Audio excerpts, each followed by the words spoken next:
I, a male teen, currently work part-time and have my own income. I'm also the oldest in my family. I have 4 younger siblings, 2 big brothers who are on the spectrum, and 2 sisters who are biologically my cousins and were adopted by my parents as babies. Both have Down syndrome. All 4 of my younger siblings have significant challenges and health issues. Over the years, it has drained my parents' resources and left very little for anything fun. Only when I started working 2 years ago could I afford to treat myself occasionally. Sometimes it's my favorite gummies. Sometimes I save up to buy something. I bought myself a laptop earlier this year with my money because I needed something, especially with school and everything. And using the family computer doesn't work as much now because Dad works later in the day than he used to. For the last few months, I paid for certain groceries for myself. Since there are so many different meals made in our house, and I usually end up with stuff I didn't enjoy, I decided to occasionally buy stuff so I could make myself something I'd like. And it was one less person for my mom to prepare food for. My brothers both have safe foods, and my sisters are also bad eaters who have limitations due to allergies and not enjoying the taste of many things. I know my parents have been struggling to afford all the safe foods, allergen foods, and stuff for themselves. A while ago, my dad asked if I could buy some family groceries for everyone, and I sat and asked him if I could get more of what I like for everyone, and he said no. He and my mom don't like the foods I eat. My siblings couldn't and wouldn't eat them. He said just get the usual stuff, and I can live off stuff I don't love. I told him I didn't want to do that I was trying to enjoy food more and it was one less person for them to buy for. We compromised, and I would buy myself groceries all the time instead of sometimes. Then a couple of weeks ago, some food ran out, and my dad had to use his credit card to buy a few extra groceries. I was the only person who didn't run out that week. My parents were angry. They asked why I took care of myself so much, but wouldn't help out the family. Mom said it's exhausting having to feed so many different people with different needs, and I could at least buy food for my siblings if I can't give a crap about her and Dad. They say I was selfish and I should be thinking of my family over just me. My parents said I would probably let everyone starve before I help out, and then they accused me of resenting them for adopting my sisters and adding more additional needs kids to our family. But they said that's what family does, and I should be ashamed. They also said I should never have bought the laptop and could have helped out more financially without it. Am I the idiot? Not the idiot. Your parents are legally obligated to provide for you until you're 18, and they're not doing that. It sounds as though they were doing okay until you started earning money. You're already helping them out by paying for your own food. You've also provided your own laptop that your parents didn't have to pay for.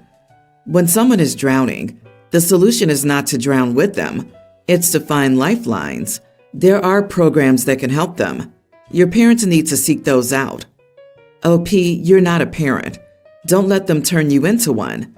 The fact that you have to work outside your home just to feed yourself indicates that they're failing to meet your needs. It seems your needs are coming dead last. If they want more money, they can get a job that pays better or work more hours. If you start buying groceries, you will never get out of this. Even if you move out, they'll still ask for your help. Oh, sweetie, start saving your money so you can move out ASAP. Your parents bit off more than they can chew and need to reach out to the countless resources that are available to them. The best place to start is the caseworker. If I were you, I'd contact DCF myself and explain exactly what you said. Your family is struggling to make ends meet after adopting and pressuring you to provide.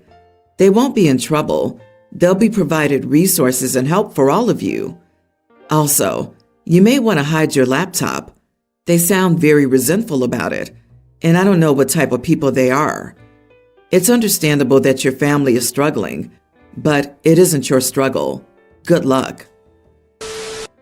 We have a nanny who comes to look after my little ones, toddler and preschooler, 3 times a week. She arrives in the morning when I leave for work, 8 a.m., and leaves with my husband or I get home, 5 to 6 p.m. She's been quite good with the kids, which is fine, But the only problem is she's making herself at home too much. The first problem is that she'll randomly leave things at our place overnight, such as a coat, car seat, etc. She'll also sometimes put small bits of food in our fridge and leave it overnight when she's coming the next day. But what irks me the most is the dogs. She has 2 dogs. One is a chocolate Labrador, and the other is a Great Dane. I really don't like dogs. Originally, I said she couldn't bring them with her when she asked. One day she had to bring them with her because her garden was being landscaped. So I let her, but told her to keep them outside. Well, since then, she just kept bringing them. I didn't say anything since it wasn't that big of a deal and not worth the hassle. Incrementally, she's letting them get away with more and more. She first tied them up to the fence, and then she started letting them run free in the yard. Then one time it was raining, and she asked me if it was okay for them to come into the house for a bit and just stay in the kitchen. And now they're just let free rein. It's in the terms of the dogs that she's making herself too much at home. I'll find random chewed up tennis balls in the yard, and she set up a couple of metal bowls near the back door. The other day, I found a bag of dog treats in the pantry that I'm assuming is hers. Probably the worst of all is that she takes them out to do their business. I don't even want to think about all the dog doo-doo that would be in my yard and bags the poop. But then she leaves the poop by the front door next to her handbag and dog leashes. So I normally come home to a few of those bright green bags of her dog doo-doo at my front door. It's just so gross. I want to say something to her, but my husband tells me not to. He's saying that we need her to look after the kids and that it would come across as offensive to tell her that. He said it's just minor things and to not really worry about it.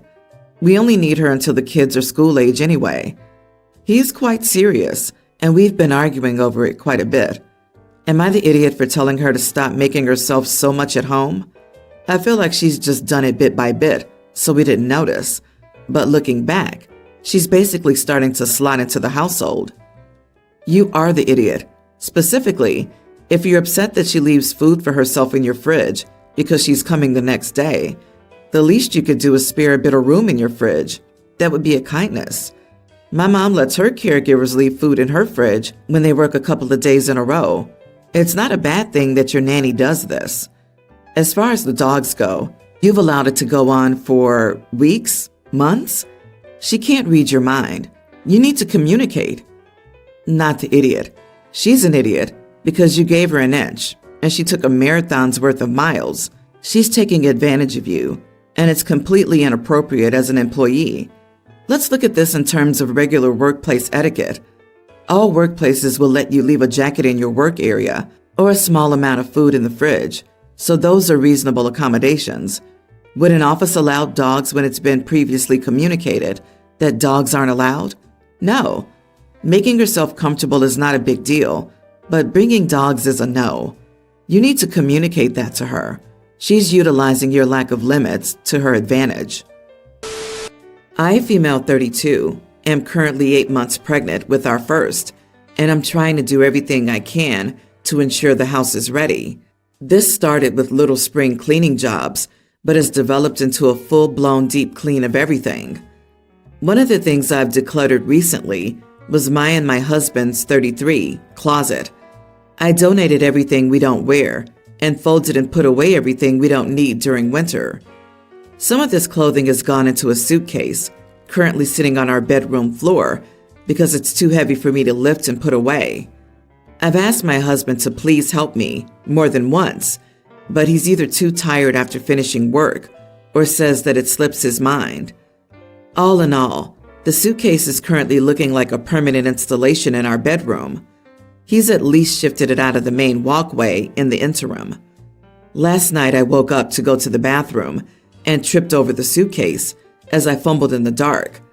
I do know where it is after it's been there for so long, but I was half asleep and trying to avoid our sleeping pup. While the fall wasn't bad, I did wake my husband. My husband was initially quite worried, especially since our midwife told us any fall needed a trip to the hospital, but he became quite upset once he realized it was because of the suitcase. He said that there was no way I could have tripped over the suitcase unintentionally, as he had moved it out of the walkway, and I had done it to prove a point. He said that he could not believe I would behave so passive-aggressively and put our baby's life at risk, rather than just asking him again, and that forgetting to move the case is not a crime. The more I tried to explain that I was trying to avoid waking him and tripping over the dog, the more he said these were just convenient excuses to make him look lazy and unhelpful around the house. He said I was punishing him for not getting to the suitcase sooner, and that if anything, I should have had a plan to deal with it from the beginning, as I wanted to sort out our closet in the first place. My husband was fired up again after I mentioned to the midwife this morning that I had tripped over a suitcase, and he said I could have just told her that I had fallen over the dog or my shoelaces. He said that he had made his feelings clear during the night when we had had our discussion, and I now was rubbing salt in the wounds. I spoke to my mom, 61, about it after we got back from the midwife because I wanted to vent, and she surprisingly took his side and said I was letting my emotions get the best of me. My mom said I should have been more graceful in bringing it up in front of the midwife, although I will say that I never said anything about asking him to move it. She said that the situation has probably made my husband feel quite bad about himself, which is why it has become such a big drama. Edit. The suitcase has been on the floor for 3 to 4 weeks. Your husband knows he screwed up. Maybe not consciously, but he's being really defensive, which tells me that somewhere in his unconscious, he knows it was his fault. You are not the idiot. It sounds like he was being lazy about it, and now he's feeling guilty, so he's lashing out at you to compensate. 4 weeks to lift a suitcase and put it away? If it was me, on the 3rd day, it would break loose. It's a 2-minute inconvenience that he's procrastinated for 4 weeks. I think you've been very patient, and your husband is not at all in the right. He'd rather you don't mention a fall to the midwife, something that she explicitly told you that's relevant and needs attention, just because you tripped over the suitcase, which is at this point basically a monument to his laziness. This is just crazy. You should tell him to put the suitcase away right now. I bet the suitcase is still sitting there. I know a man with one leg. He says he sometimes wakes up at night to go to the bathroom, forgets he only has one leg, and tumbles to the floor. So if he can forget that, how can one remember a suitcase? OP, your husband needs to grow up. My sister Jane is a single mother to her autistic son, James. James was having a hard time at his school. His school district is severely underfunded, and they do not give a crap. The schools where I live are pretty nice, and my neighbors who have kids said that they have a lot of great programs for kids like him. Since I had extra money, I decided to offer to let Jane and James move in with me so he could go to school here. Since he started, he's been doing great here. The teachers and aides are much more engaged than at his old school. They've been helping him work through some of his behaviors as well. My other sister, Leah, is being weird about it though. The school that James attends has better teachers and aides and has a lot of other activities and resources, and in general, it's just a lot nicer. Leah and her family live in the same town that Jane and James used to live in, so her kids go to the underfunded school. Now she wants to send her kids to school here too. However, they're not taking any out-of-town students, so Leah wants to use my address and send her kids to school here. From what I've seen online, it looks like it can be considered fraud to do that. It's a fairly tight-knit community. People would figure out what we were doing and that they didn't live here, so I don't want to take the risk. Besides, Leah's kids aren't having trouble in school. Their school may not be the best, but they're doing okay. Still, Leah thinks it's unfair that I won't help her kids get out of the crappy school by using my address when I've let Jane and James move in so that they can go to school here. Not the idiot. There are ways to enrich children's educational development that don't involve fraud. Your sister needs to look into that. It's great of you to provide your nephew with special needs resources he really needed. You've shown kindness and support within your means, and it's okay to set boundaries to ensure the well-being of all involved. Jane and James moved in with you so he can legitimately attend school in your district. No fraud involved. Is it fair of Leah to pressure you to commit fraud, aka helping out? So you have to lie and cheat to be fair to her kids? This is a false equivalency. Leah can get better schools for her kids like Jane did. Move into the district. It's fraud, and the last thing you want is to be held liable for your sister doing something shady. I highly suggest that if your sister is talking to you by phone over this, you text her your refusal to allow her to do this, and you keep a copy of that on the cloud so that you have proof that you said no to her suggestion. I'm telling you this because, as much as I know you might not want to think this, your sister sounds like the type who would go ahead and use your address anyway. She sounds like the type who would falsify a utility bill or whatever to show residency there.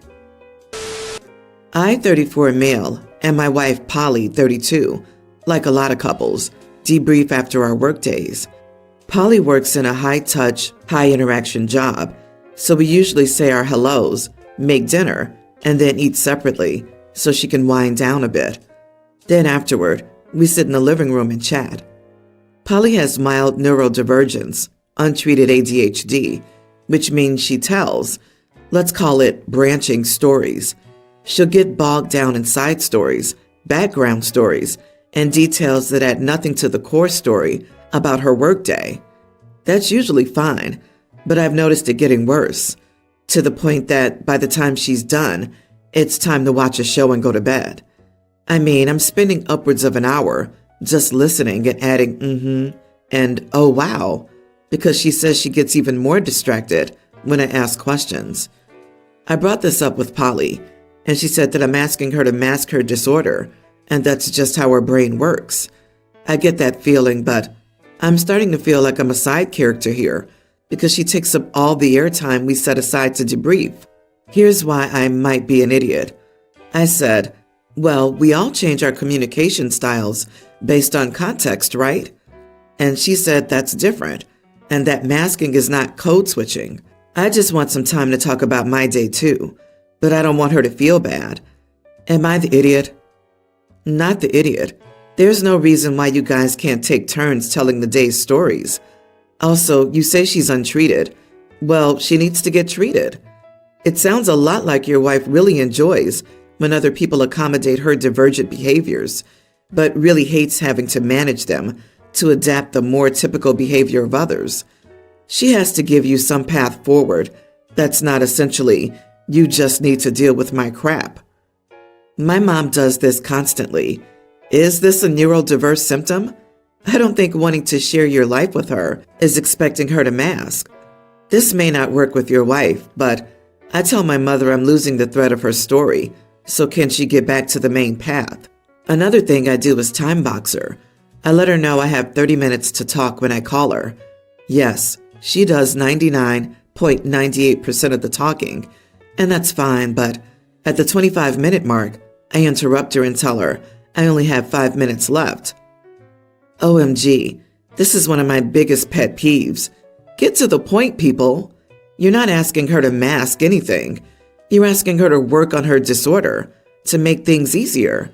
You're not trying to get her to pretend she doesn't have the disorder, not asking her to lie about it, and not asking her to hide it. You're asking her to try different things to curb it, like my family members counting to 3 when they were about to lose their temper, or asking a person with memory issues due to PTSD to write themselves notes. Learning how to participate in society is okay.